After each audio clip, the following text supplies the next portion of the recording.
안녕하세요 여러분, 반갑습니다. 누구나 이해하시기 쉽게 기업에 대한 정보를 전달드리고 있는 대기업 김하진 멘토입니다. 오늘도 역시나 하이브 지금까지 나와 있는 이 관련된 상황들, 이 정황들, 이런 것들 좀 한번 같이 살펴보겠습니다.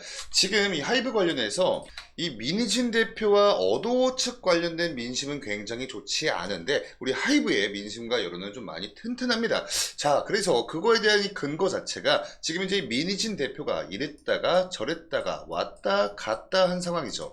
애당초 하이브가 이 어도어의 감사를 착수를 하겠다 이렇게 결정하게 된 이유 자체가 경영권 탈취 목적이 의혹이 제기가 되면서인데, 이때 당시 민희진 대표 측에서 이야기를 했던 게 아니다, 하이브의 아일릿이 우리 뉴진스를 카피한다, 거기서부터 시작된 거다, 뭐 이렇게 핑계를 댔었어요. 근데 본인이 그렇게 이야기를 해놓고 민희진 대표가 또 그 다음 인터뷰에서 뭐라 그랬냐면, 뉴진스가 이제 다가오는 신곡 발표가 있는데 나는 최대한 뉴진스의 피해를 주기 싫어서 뉴진스는 끌어들이기 싫다, 이렇게 얘기를 했거든요. 자, 근데 여기서 여러분 중요한 게 민희진 대표가 뉴진스가 아일릿이 뉴진스를 베꼈다, 여기서부터 시작이 됐다라고 하면서 뉴진스를 언급을 했죠. 자, 하이브는 애당초 언급을 했던 게 경영권 탈취 의혹이었습니다. 자, 이렇게 지금 이제 좀 이랬다가 저랬다가 왔다 갔다 한 상황이에요. 그리고 우리 하이브 주가 측면에서 좀 봤을 땐 우리 개인들의 매수세가 일단 단기적인 지지 라인을 좀 형성을 해주고 있습니다. 이게 단연 민심과 여론이 좀 튼튼하다는 방증이겠죠.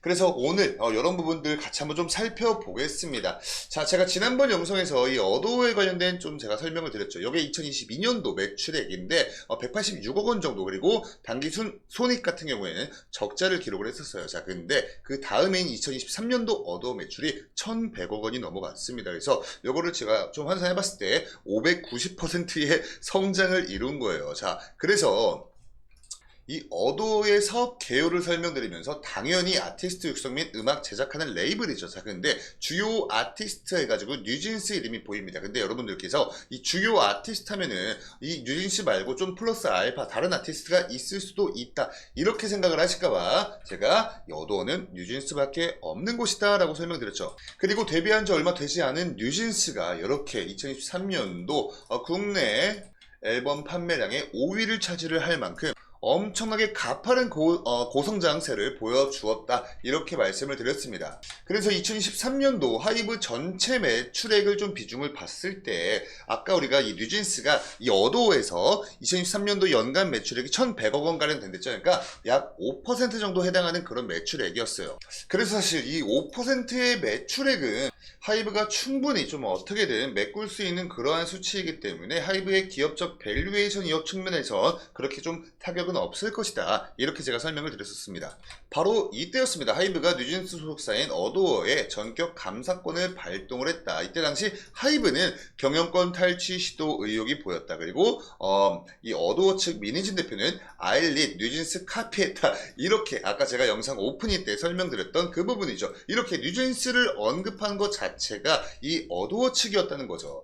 자, 그리고 지금까지 막 속속들이 이런 이슈들이 나오고 있는데 일단은 좀 새로운 시각이 나왔어요. 바로 민희진과 하이브의 이 갈등 자체가 애당초 이 스톡옵션 때문에 갈등이 빚어진 거다, 이런 시각입니다. 관련된 거 간단히 읽어보시면요, 하이브와 어도어 민희진 대표 간의 갈등이 주식 매수 선택권인 스톡 옵션에서 비롯된 것으로 확인이 되었다. 이 스톡 옵션이 너무 적다, 그리고 세율도 높아서 실질적인 이익이 크지 않다는 점을 이 민희진 대표가 주장을 했다는 거예요. 그래서 하이브가 이에 대해서 이 스톡 옵션을 부여를 하는 대신 주식을 저가에 매도하는 식으로 한 발치 양보를 했었어요. 근데 여기서 그래도 이 스톡옵션이 너무 적고 세율도 높기 때문에 이 민희진 대표가 좀 쉽게 말해서 좀 빈정이 상했다, 이러한 시각이 지금 나오고 있습니다. 자, 그리고 이 하이브가 이 감사 질의서를 언제까지 내라, 이렇게 날짜를 줬었는데 그 시한인 이날 오후 공식 입장을 발표할 것으로 알려졌다, 이렇게 얘기하다가 감사 질의서와 관련해서 어도어와 법률 대리인 측은 24일 어떤 입장도 밝히질 않을 것이다. 그러니까 좀 어느 정도 막무가내로 나오겠다, 이런 지금 이슈들도 나오고 있고요. 지금 사실 가장 중요한 그거는 이 탈하이브 내부 문건 파문까지 또 나오면서 탈취 시도를 했다, 아니면 보복 해임이다, 이렇게 지금 이 주장들이 좀 이렇게 팽팽하게 있습니다. 그러는 와중에 이 민희진 씨는 어두워 측에 하이브 감사의 불응증 그리고 노트북 등 회사 자산 반납도 안 하고 있다. 지금 현재 이러한 상황이죠. 그리고 이 민희진 씨의 과거 인터뷰가 다시 한번 재조명이 되고 있어요. 보시면 1년 전에 어두워는 내 음악, 내 사업을 위한 회사 이런 인터뷰를 했다고 합니다.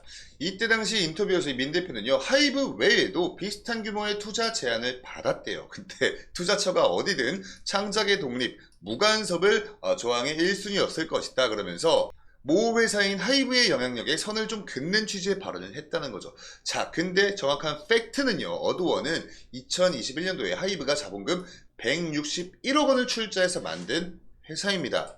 지배권이 있는 그런 거죠. 자, 근데 이 대목이 엄청나게 웃깁니다. 여기서 이 민희진 대표가 사람들이 쉽게 하이브 자본을 외치는데 개인적으로는 동의가 안 되는 표현이래요. 그러면서 투자처가 어디든 창작의 독립과 무간섭의 조항은 1순위였을 것 이라면서 사실 꼭 하이브여야 할 이유도 없다고 자신감을 드러내기도 했다고 합니다. 자, 그러니까 정리해서 말씀드리면요. 그때 동안 적자만 보고 있던 이 어두오라는 요것을 하이브가 인수를 통해서 뉴진스라는 뉴진스라는 이 걸그룹까지도 탄생이 된 건데 사실 꼭 하이브여야 할 이유도 없었다고 이렇게 좀 비아냥거렸다는 거죠. 사실 지금 이제 이러한 대목들 때문에 이 대중들이 이 민희진 씨보다는 하이브 측에 좀 많이 이렇게 여론이 좀 형성이 되어 있는 부분인 것 같아요. 물론 저도 개인적으로 좀 이해가 가지 않습니다. 자, 다음 보시면요. 또 민희진 씨는 이런 말도 했습니다. 피프티 사건이 선례로 남았기 때문에 난 그런 바보 같은 짓 안 한다. 자, 근데 그러한 바보 같은 짓을 하지 않는 분이신데 뉴진스 소속사 어도어가 독립을 시도했나 하이브 민희진 등 감사 착수했다. 그래서 지금 현재 이 A씨가 굉장히 또 화두 위에 올라와 있습니다. 하이브는 또한 올 초 하이브에서 어도어로 하이브에 있던 이 A씨가 직위를 이용해서 하이브 내부 정보를 어도어에 넘긴 것으로 파악하고 있다. 왜 그러냐면 하이브 재직 당시 재무부 부서에서 IR을 담당하며 상장 업무 등을 수행했던 것으로 알려졌다. 그래서 지금 이제 하이브는 그가 어도어 독립에 필요한 비공개 문서나 영업 비밀 등을 어도어 측에 넘겨줬다고 의심을 하고 있다는 것이죠. 자, 근데 지금 현재 어도어나 이 민희진 씨 측에서 이러한 것에는 대답을 하지 않고 있습니다. 자, 그래서 결과론적으로는요, 이 민 대표가 탈취 정황에 직접 관여를 했는지를 하이브가 입증하는 것이 이번 사건의 키포인트가 되겠죠. 자, 그리고 지금 그러한 입증은 속속들이 하나씩 밝혀지고 있습니다. 사실 이 부분이 가장 중요한 것 같아요. 대중문화업계에 따르면 어도어 경영진 측의 회사 탈취 정황이 속속 드러나고 있다. 지금 현재 이 하이브가 확보한 문구에는 하이브 안에서 우리를 못 건드리게 하고 궁극적으로 빠져나간다는 문구가 기재된 것으로 알려졌다.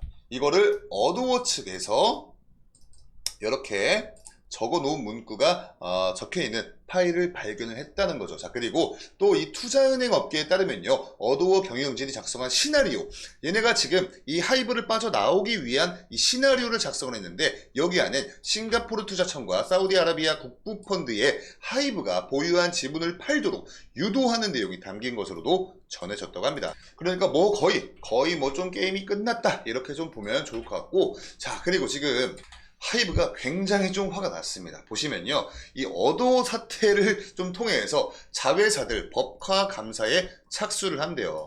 하이브는 최근 법인카드를 사용하는 소속 레이블들의 임직원에 대해 경비 처리 내역을 검토했으며 비용이 초과되거나 출처가 불확실한 사용 이력에 대해 물은 것으로 확인이 됐다. 자, 요거는 어도어 사태가 발발하면서 기강 강화 차원에서 전사적으로 법인카드에 대한 내부 감사를 진행한 것으로 보인다. 이렇게 좀 밝히고 있습니다. 자, 그러니까 하이브가 이제 단단히 좀 뿔이 나서 자회사들을 상대로 좀 칼춤을 추겠다라는 내용인데, 이게 사실 우리 좀 주주님들 입장에서 좀 어느 정도 리스크가 될 수도 있어요. 이 하이브 산하 레이블들이 엄청나게 다양하게 있잖아요. 근데 이런 좀 어도어처럼 좀 불순한 목적을 갖고, 굉장히 큰 불순한 목적을 갖고 이런 레이블뿐만 아니라 좀 어느 정도 좀 그래도 발각이 되는 이슈거리가 될 만한 이런 레이블들이 좀 잡힌다면 그거는 우리 투자를 하고 있는 투자자들 입장에서 좀 어느 정도 다시 한번 악재로 작용을 할 수 있는 포인트이다. 이렇게까지 좀 정리를 드리고요. 이렇게 하이브 주가에 관련된 내용을 좀 간단히만 보겠습니다. 어제 오늘 해가지고 좀 어느 정도 이 지지 구간이 확인이 돼 있어요. 이 61선 근처에선 그래도 아랫꼬리가 좀 길게 달리면서